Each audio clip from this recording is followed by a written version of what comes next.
الله الرحمن الرحيم وإذ أخذ الله ميثاق النبيين لما آتيتكم من كتاب وحكمة ثم جاءكم رسول مصدق لما معكم لتؤمنن به ولتنصرنه قال أأقررتم وأخذتم على ذلكم إصري قالوا أقررنا قال فاشهدوا وأنا معكم من الشاهدين فمن تولى بعد ذلك فأولئك هم الفاسقون صدق الله العظيم.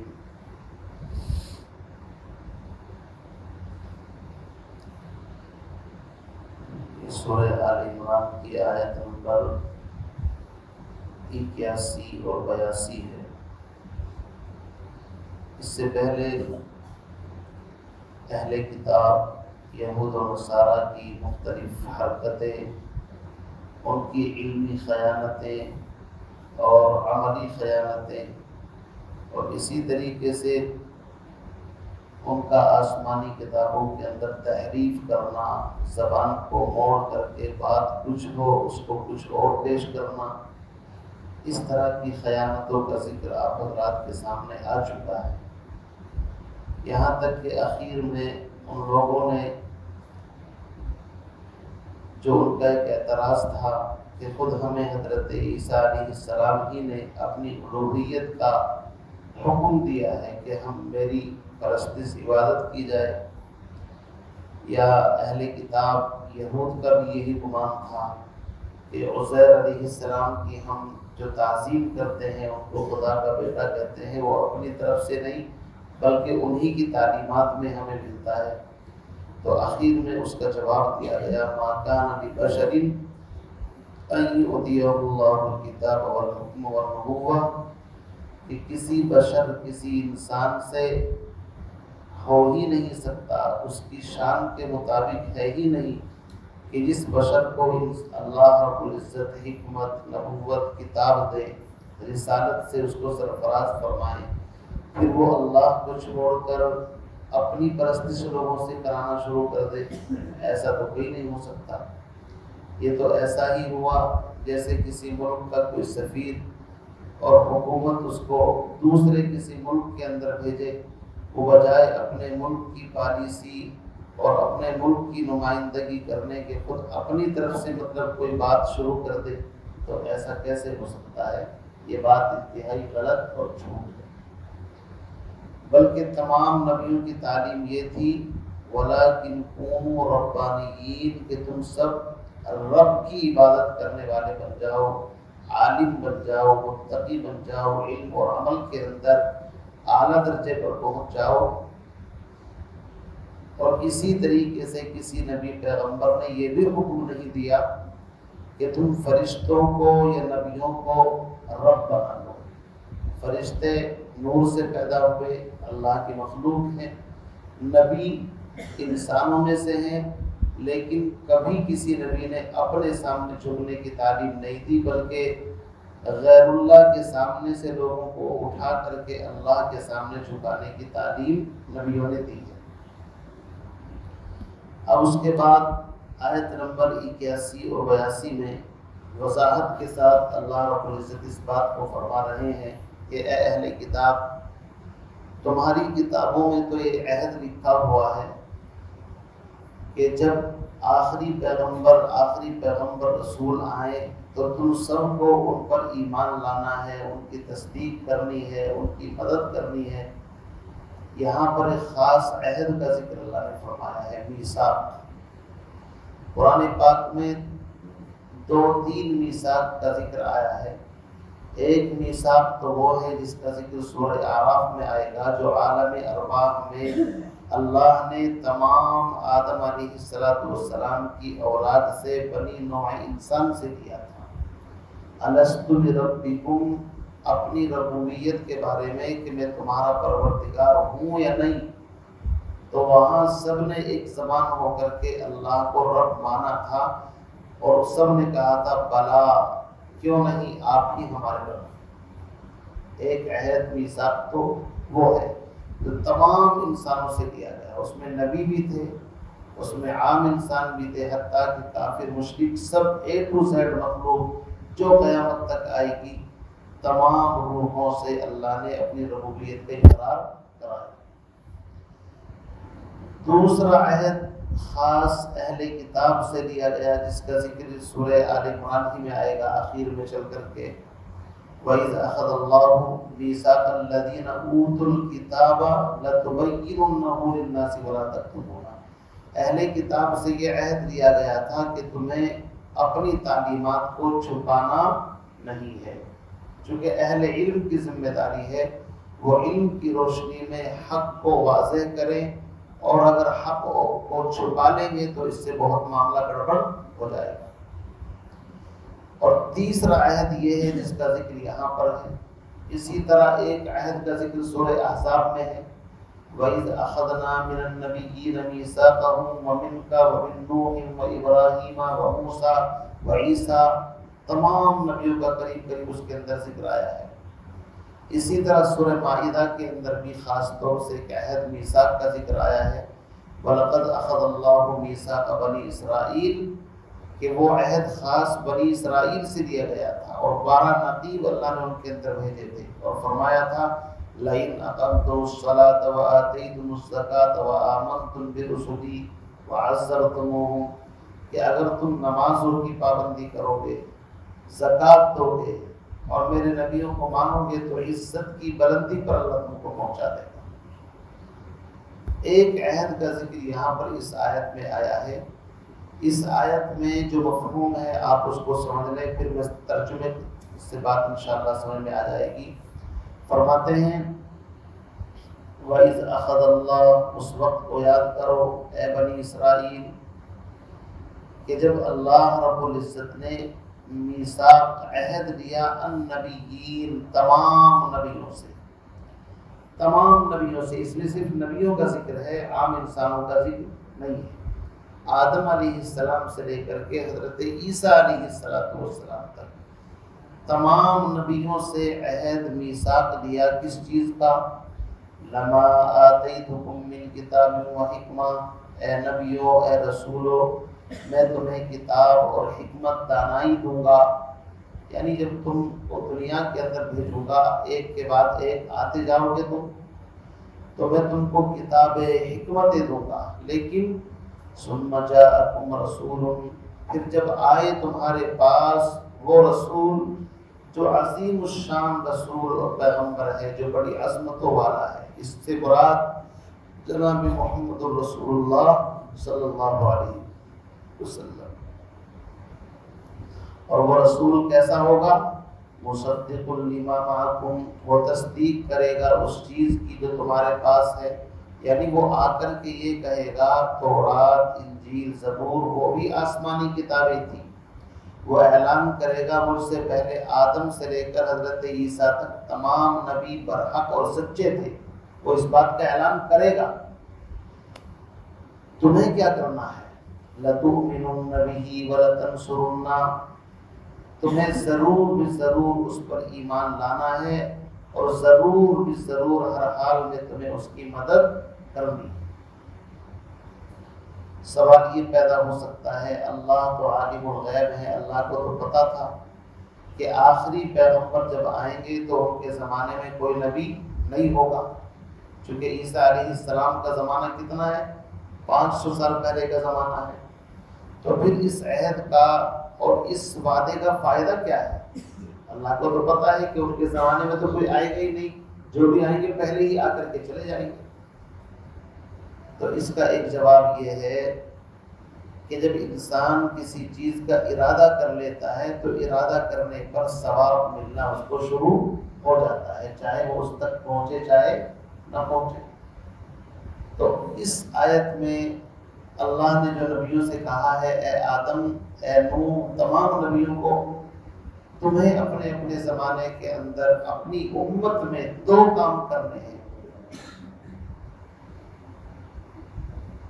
آخری پیغمبر جناب محمد الرسول اللہ کی عظمت، ان کا تعارف، اور اپنے متبعین ایمان والوں سے ان کی مدد کا آپ کو وعدہ لینا ہے کہ اگر وہ آ جائیں تو ان کی مدد کرنی ہے۔ چنانچہ حضرت عیسیٰ علیہ السلام کا قول سورہ صف پارہ نمبر 28 کے اندر ہے، وَإِذْ قَالَ عِيسَى ابْنُ مَرْيَمَ يَا بَنِي إِسْرَائِيلَ إِنِّي رَسُولُ اللَّهِ إِلَيْكُمْ مُصَدِّقًا لِمَا بَيْنَ يَدَيَّ مِنَ التَّوْرَاةِ وَمُبَشِّرًا بِرَسُولٍ يَأْتِي مِن بَعْدِي اسْمُهُ أَحْمَدُ۔ خاص نام لے کر کے کہا، اے بنی اسرائیل کی جماعت، میں تمہاری طرف اللہ کا نبی بنا کر کے بھیجا گیا ہوں، اور میرے بعد ایک نبی پیغمبر آنے والے ہیں جن کا نام احمد ہے۔ کیا نام ہے؟ احمد۔ کلیئر بتا کر کے گئے ہیں نصارہ کو۔ ایسے ہی آدم سے لے کر حضرت عیسیٰ تک ہر نبی نے ہر دور میں ہر زمانے میں اپنی اپنی امتوں کو سمجھایا ہے۔ اس کا مطلب یہ ہے کہ جیسے کہ ایک پروگرام، ایک جلسہ ہوتا ہے، شروع میں چھوٹے چھوٹے مقرر واعظ تقریر کرتے ہیں، اور ہر واعظ یہ کہتا ہے کہ بھی اصل خطاب تو ان کا ہونا ہے نہیں، کہ جن کے لیے مجلس سجائی گئی ہے۔ تو آدم علیہ السلام سے یہ اعلان شروع ہوا کہ دیکھو میں آدم ہوں، تمام انسانیت کا باپ ہوں، آیا ہوں دنیا کے اندر، لیکن یاد رکھنا میرے بعد میری ہی اولاد میں سے ایک نبی پیدا ہوں گے جن کا نام محمد احمد ہے۔ اصل نبوت ان کی ہے۔ اسی سے اس بات کی طرف اشارہ بھی ہو گیا کہ آپ صرف اپنی امت کے نبی نہیں، بلکہ آپ آدم علیہ السلام سے لے کر کے قیامت کے آخری آنے والے انسان تک ہر انسانیت کے آپ نبی ہیں، آپ نبی الانبیاء ہیں۔ اسی لیے آپ نے فرمایا بعثت الی الناس کافہ، مجھے تمام مخلوق کی طرف اللہ نے نبی بنا کر کے بھیجا ہے۔ آپ نے فرمایا کنت نبیا، میں آدم میں اس وقت نبوت سے سرفراز ہو چکا تھا، کنت نبیا و آدم بین الماء والطین، یا آدم بین الماء والروح والجسد، مختلف الفاظ ہیں کہ ابھی آدم روح اور جسد کے درمیان تھے، اللہ نے مجھے نبی بنا دیا تھا، تو آپ نبی الانبیاء۔ تو اس آیت سے حضور علیہ السلام کی عظمت شان ظاہر ہو رہی ہے۔ اے اہل کتاب، تمہیں کتاب میں عہد ملا ہوگا۔ موسیٰ علیہ السلام نے کیا کیا؟ اپنی پوری بنی اسرائیل کی جماعت کو بٹھا کر کے ان کے یہاں جب عہد لیا جاتا تھا موسیٰ علیہ السلام، تو تابوت سکینہ سامنے رکھ دیتے تھے، اور خاص ایک مقام تھا، وہاں پر بیٹھ کر کے سب کو سمجھایا کہ دیکھو میں وقت کا پیغمبر ہوں، لیکن میرے بعد ایک نبی آنے والے ہیں، اگر تم ان کا زمانہ پاؤ یا ان کو دیکھو تو ان پر ایمان لانا۔ تو قرآن اسی کی طرف اشارہ کر رہا ہے، اے یہود و نصارہ کیوں راستے سے بھٹک گئے؟ تم کو تو اس بات کی تاکید کی گئی تھی، اور اب وہ آخری نبی آ چکے تو تم ان کی صفات کو چھپاتے ہو، زبان کو موڑتے ہو، کبھی کہتے ہو یہ وہ نبی نہیں ہے، کبھی کچھ کیا ڈرامہ کر رکھا ہے۔ تو اس آیت میں بہت اہمیت کے ساتھ بتا دیا گیا، اور آگے فرمایا قال اقررتم۔ اچھا، ایک ترجمہ تو اس کا یہ ہوا، بعض مفسرین نے فرمایا ہے کہ اس کا مطلب یہ ہے کہ ثم جاءکم رسول سے اگر آخری پیغمبر مراد نہ لے، بلکہ یوں کہے کہ تمام نبیوں سے اس بات کا عہد دیا کہ تم کو نبوت دیں گے، رسالت دیں گے، لیکن تمہارے بعد اگر دوسرا نبی آ رہا ہو تو تمہیں چاہیے کہ تم اس کی تائید تصدیق کرو، اور وہ تمہاری تصدیق کرے گا۔ اس کا مطلب ایسا ہی ہے جیسے ایک ملک کے دو سفیر کسی الگ الگ ملکوں کے اندر بھیجے جائیں، اور اتفاق سے اگر وہ دونوں اکٹھے ہو جائیں کہیں جا کر کے، تو ظاہر بات ہے دونوں ایک ہی جگہ سے بھیجے گئے ہیں، تو آپس میں ایک دوسرے کی تائید کریں گے کہ جناب ہم ان کو جانتے ہیں، وہ کہیں گے ہم ان کو جانتے ہیں، نہیں۔ اس کا مطلب یہ ہے کہ اب ہر نبی ایک دوسرے کی تصدیق کرتا رہے یہاں تک کہ یہ سلسلہ آخر میں کہاں ختم ہوگا؟ جناب محمد رسول اللہ صلی اللہ علیہ وسلم پر۔ تو اگر یہ مفہوم لے تو بھی کوئی معنی میں فرق نہیں پڑتا، لیکن علامہ تقی الدین سبکی رحمۃ اللہ علیہ نے پوری کتاب لکھ دی کہ یہاں رسول سے مراد آخری رسول، آخری پیغمبر ہی ہیں، تو اس اعتبار سے حضور کی عظمت شان اور زیادہ بڑھ جاتی ہے۔ بہرحال فرمایا قال اقررتم، فرمایا کیا تمہیں اس بات کا اقرار ہے، کیا تم اقرار کرتے ہو نبیوں سے پوچھا جا رہا ہے وَأَخَذْتُمْ عَلَىٰ ذَلِكُمْ إِصْرِي، اور کیا تم میرے اس عہد کو مضبوطی سے پکڑتے ہو؟ یعنی آخری پیغمبر پر ایمان لانا، ان کی مدد کرنا، کیا اس عہد پر مضبوطی کے ساتھ قائم ہو؟ یہ کس سے کہا جا رہا؟ نبیوں سے۔ تو سارے نبیوں نے کیا کہا؟ قالوا اقررنا، کہا کہ ہاں ہم اقرار کرتے ہیں۔ آخری پیغمبر کا اپنے اپنے زمانے میں خوب پرچار کریں گے، خوب نام لے لے کر کے لوگوں کو سمجھائیں گے۔ چنانچہ ان کی آسمانی کتابوں میں بھی حضور کا نام، حضور کی ہجرت کی جگہ، حضور کی پیدائش کی جگہ اور حضور کے اصحاب تک کا ذکر ان کی کتابوں میں ملتا ہے۔ قال فاشهدوا، اب اللہ نے کہا کہ اچھا تو تم اس پر گواہ بن جاؤ۔ اگر کسی دستاویز پر کسی کو گواہ بنا لیا جائے تو پھر انکار کی گنجائش نہیں ہوتی۔ اگر گواہ نہ بناتے تو بھی کافی تھا، اقرار تو کر لیا، لیکن اتنی مضبوطی کے ساتھ کہا جا رہا ہے کہ اس آخری پیغمبر کے لیے ہم نے اتنا بڑا بیس تیار کیا کہ 1,24,000 نبی آپ سے پہلے آپ کے لیے راستہ ہموار کرنے کے لیے بھیجے گئے، گویا کہ یہ سمجھیے آپ۔ اور آدم علیہ السلام سے نبوت شروع ہوئی، انسانیت کا آغاز ہے، اور پھر انسانیت کا بچپن، پھر جوانی، اور نبی علیہ السلام کے اوپر آ کر کے مکمل ہو گئی۔ اس کی مثال علماء نے ایسی دی ہے، جیسے بچپن میں بچہ پیدا ہوتا ہے تو پہلے معمولی کپڑے میں اس کو لپیٹ لیتے ہیں، پھر بچہ بڑا ہوا تو اور کپڑے سلتے ہیں، یہاں تک کہ عمر کا ایک حصہ وہ آتا ہے کہ اس کے جسم کے، اس کے بدن کے کپڑے فکس ہو جاتے ہیں،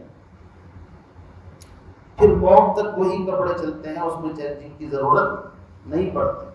تو نبی علیہ السلام پر آ کر کے انسانیت مکمل ہو گئی، نبوت مکمل ہو گئی۔ اب قیامت تک وہی نبوت چلے گی، کوئی نیا نبی پیدا نہیں ہوگا۔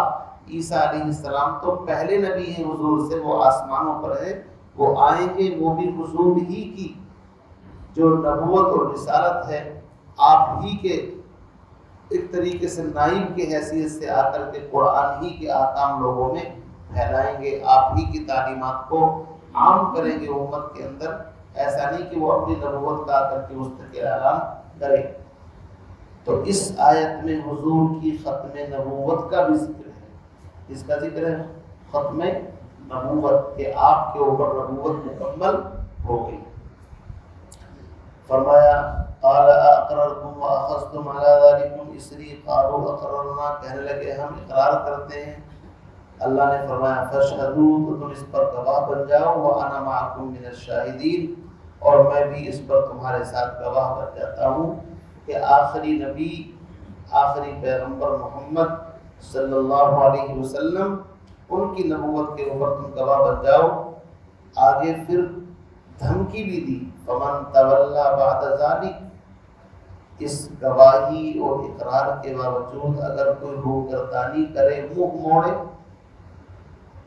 فاولئک هم الفاسقون، تو یہی لوگ فاسق، فاسق کا مطلب یہاں پر گنہگار نہیں، بلکہ فاسق کا مطلب ہے دین سے خارج، یعنی وہ لوگ کفر کے اندر داخل ہو گئے۔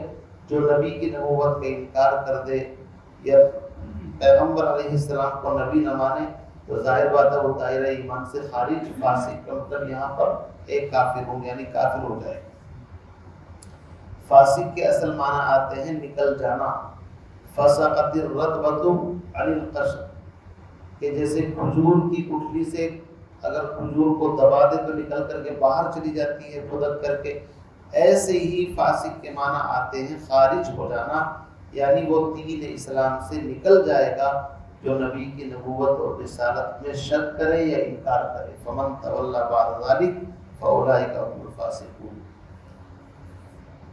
تو اس آیت میں آخری حجت قائم کر کے نصارہ اور اہل کتاب کو لاجواب کر دیا گیا کہ ڈرامے چھوڑو، اپنی کتابوں کو کھول کر کے دیکھو اور اس اقرار کو یاد کرو جو ہر نبی نے ہر دور میں اپنی اپنی امتوں سے لیا ہے۔ تو تم کہاں جا رہے ہو؟ تمہیں تو ان پر ایمان لانا چاہیے تھا، ان کی تصدیق کرنی چاہیے تھی، اور اگر تم ایمان نہ لا کر کے فمن تولا کے اندر داخل ہونا چاہتے ہو روگردانی کر رہے ہو تو تمہارا انجام یہی ہے فَأُولَٰئِكَ هُمُ الْفَاسِقُونَ۔ سبحان اللہ و بحمدہ، سبحان اللہ۔